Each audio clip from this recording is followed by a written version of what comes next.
আজকে বিদ্যানন্দের স্টল দেখে আসলে মুগ্ধ হয়ে গেছি, এত সুন্দরভাবে ডেকোরেশন করেছে।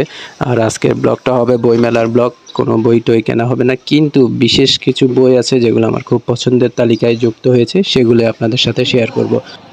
তো গত কয়েক বছর ধরে এই জায়গাটায় মেলা হয় নাই, বইমেলাটা। তবে এবার আবার যখন আমাদের দেশে জুলাই বিপ্লবের মাধ্যমে স্বাধীনতার একটা স্বাদ পেল, তখনই আবার পুনরায় এই জায়গায় এসে স্টল দেওয়া শুরু হলো এবং বইমেলার যে সুন্দর আয়োজন এখানে করা শুরু হলো। তো মেলায় প্রবেশের পথেই দেখা গেল একটা স্কুলের প্রোগ্রাম চলছে এবং সেই প্রোগ্রামটার প্রত্যেক দিন চলে, স্কুল ভিত্তিক প্রোগ্রাম হয়। তো ওই স্কুলের যারা স্টুডেন্ট থাকে তারা এখানে অংশগ্রহণ করে।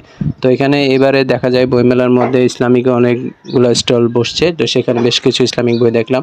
অন্নদারার মধ্যে যে ভাইরাল একটা লেখকের লেখা বই দেখলাম, আমি পদ্মজা।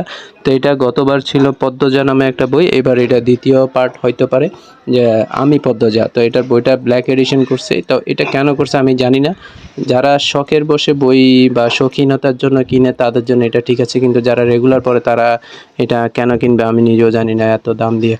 আর এদিকে এর স্টলে দেখলাম যে সাদাত হোসেন, যিনি জনপ্রিয় লেখক বর্তমানে, ওনার সবগুলো বইয়ের কালেকশন একসাথে দেখা।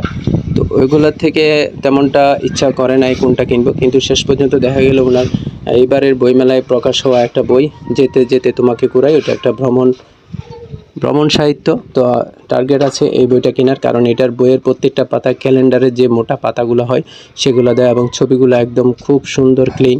তো এটা একটা কেনার ইচ্ছা আছে। এরপরে আরেকটা হচ্ছে এই যে ওয়েস্টার্ন বইগুলো, এই বইগুলো আমার খুব ভালো লাগছে এবং বইগুলোর সবগুলোর রেট একই রকম, অধিকাংশ বই 280 টাকা করে। তো আমার টার্গেট আছে এখান থেকেও একটা বই কিনবো, কারণ বইগুলোর কোয়ালিটি এবং ঘটনা বর্ণনা আমার কৌতূহল এবং রিভিউ দেখেও খুব ভালো লাগছে।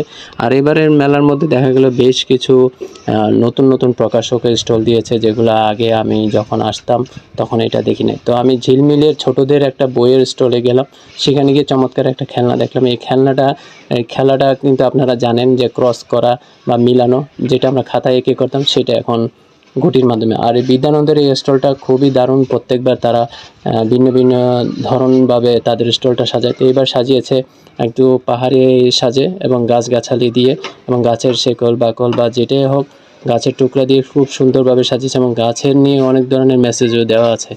তো পরবর্তীতে কোন বই কিনলাম সেটা নিয়ে আসবে ভিডিও। তো ততদিন পর্যন্ত ভালো থাকুন, আল্লাহ হাফেজ।